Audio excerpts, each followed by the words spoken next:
से शाकाहारी होना, किसी की जो है निंदा आलोचना नहीं सुनना, ये कान से शाकाहारी। यानी हम अपने अभी इंद्रियों के द्वारा शाकाहारी नहीं। ये मोटा मोटा आपने बता दिया कि भाई जो है मांस मछली अंडा शराब ताड़ी गांजा भांग का सेवन न कीजिएगा। तो चलो दुनिया के लोगों के लिए तो ये है, लेकिन हम आपको तो सोचना चाहिए, अरे हम आप सत्संगी हैं तो जो है तुम्हारी वाणी का असर कब पड़ेगा? वाणी का असर तभी पड़ेगा जब तुम पूर्ण तरीके से शाकाहारी होंगे, तब तक शाकाहारी का कोई असर नहीं पड़ सकता। और जो है हमारी कथनी और करनी और कहनी और रहनी में अगर अंतर है तो वाणी का असर नहीं पड़ सकता।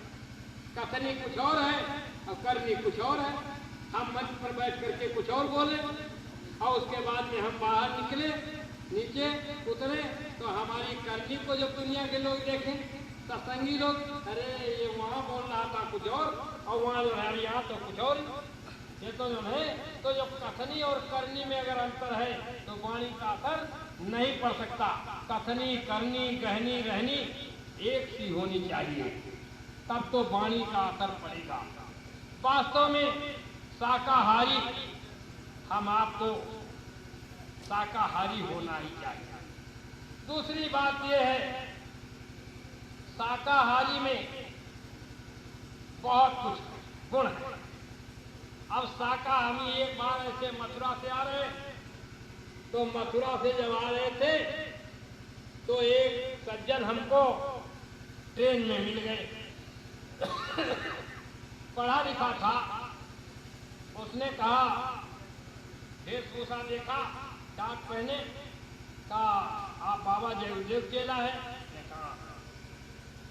कहा बाबा जयदेव तो शाकाहारी पर ज्यादा जोर देते हैं। मैंने कहा हाँ शाकाहारी पर जोर देते। उसने कहा शाकाहारी पर क्यों जोर देते हैं? अरे भाई जो ने जीवे जीव आहार बिना जीव जीवे नहीं।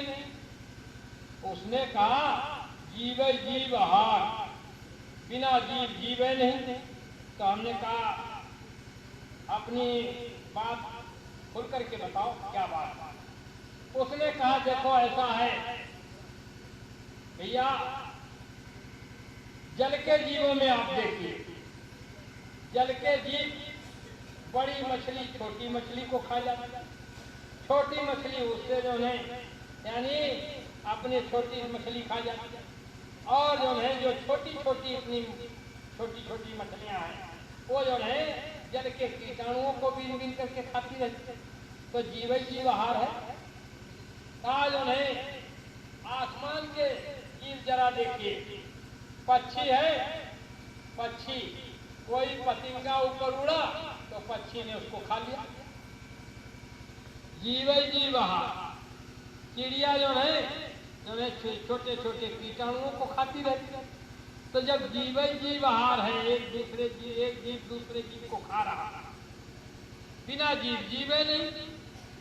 फिर उसने कहा कि जो है जंगल के जीवों को लीजिए, जंगल में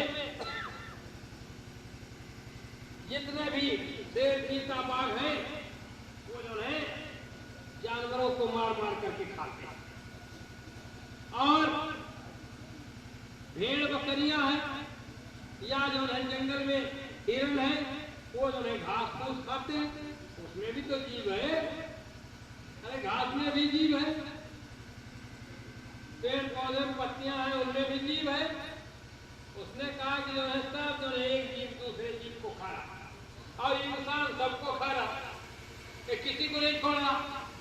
तो नहीं यानी आलू में भी जीव है, टमाटर में भी जीव है, गेहूं में भी जीव है, धान में भी जीव है, और जो है ये जितने भी मांस मछली है वो भी खाता।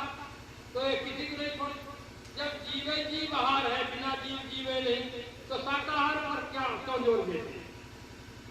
हमने कहा अच्छा ये बताओ, हम अगर कोई बात कहें तो नाराज तो नहीं होंगे? कहा नहीं नहीं नाराज नहीं होंगे। हमने कहा कहा अच्छा ठीक है, आप मुझे ये बताइए कि आपके घर में लड़की है? कहाँ है? बहन है? हाँ है। हमने माँ है? माँ भी है।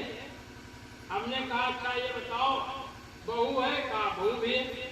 तो हमने कहा अच्छा ये बताओ ये है तो सभी स्त्रियां, लेकिन सभी को स्त्री क्यों नहीं मान लेते? अब वो चुप हो गया। हमने कहा है तो ये सभी स्त्रियां, लेकिन सभी को स्त्री क्यों नहीं मान लेते? उसने कहा उसमें पाप लगेगा। हमने कहा ये बात किसने बताई? कहा हमारे पूर्वजों ने बताई।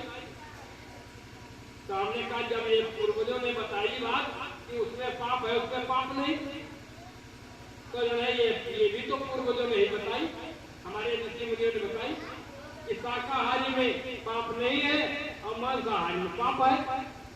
ये भी तो जो है हमारे पूर्वजों ने बताई, तो आखिर ये बात क्यों नहीं मानते हो? तुमको तो ये बात पूछनी चाहिए थी कि शाकाहार में पाप क्यों नहीं है और मांसाहार में पाप क्यों है, ये बात पूछनी चाहिए थी। अब वो कहने लगा अच्छा यही बात बता दो कि शाकाहार में पाप क्यों नहीं है, मांसाहार में पाप क्यों है, ये आप बताइए। हमने कहा आप अपनी जगह पर आए तो आप ये सुनिएगा हमारे धर्म ग्रंथ क्या कहते हैं।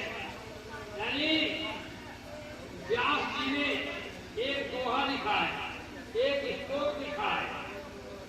व्यास जी 18 पुराणों का निचोड़ है।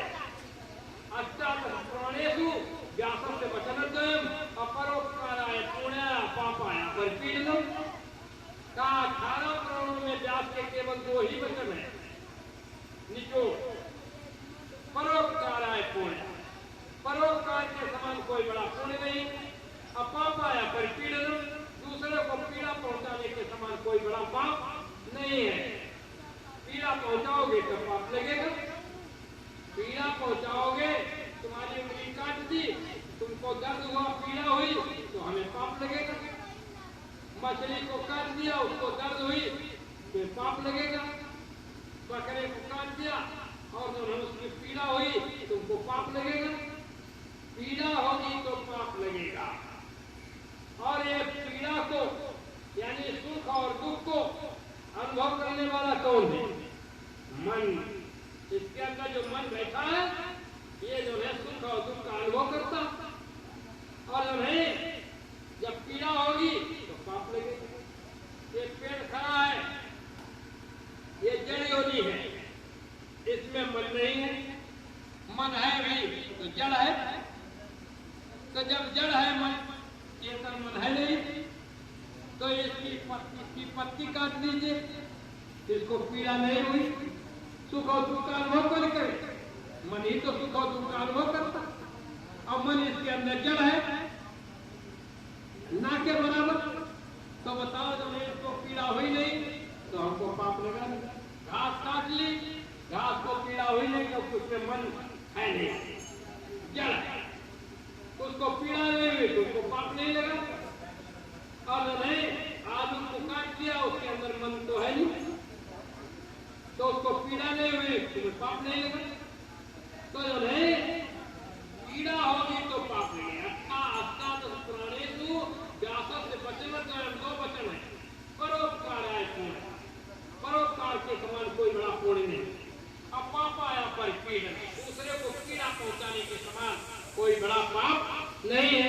अब इसको जो है गेहूं खा लिया, गेहूं को पीस दिया और चावल खा लिया, उसमें जीवात्मा तो है लेकिन मन नहीं, पीड़ा हुई नहीं, तुमको पाप लगा नहीं। तो नहीं शाकाहारी रहने में यह है कि उसमें कोई भी जो है पाप नहीं है, और मांसाहार में पाप है। पहली बात तो यानी शाकाहार में कोई भी जो है पाप नहीं। उससे बड़ा यानी पाप कीड़ों के मारने, और कीड़ों से भी बड़ा पाप पक्षियों के मारने, और पक्षियों से भी बड़ा पाप पशुओं के मारने, और यानी उससे भी बड़ा पाप मनुष्य के मारने।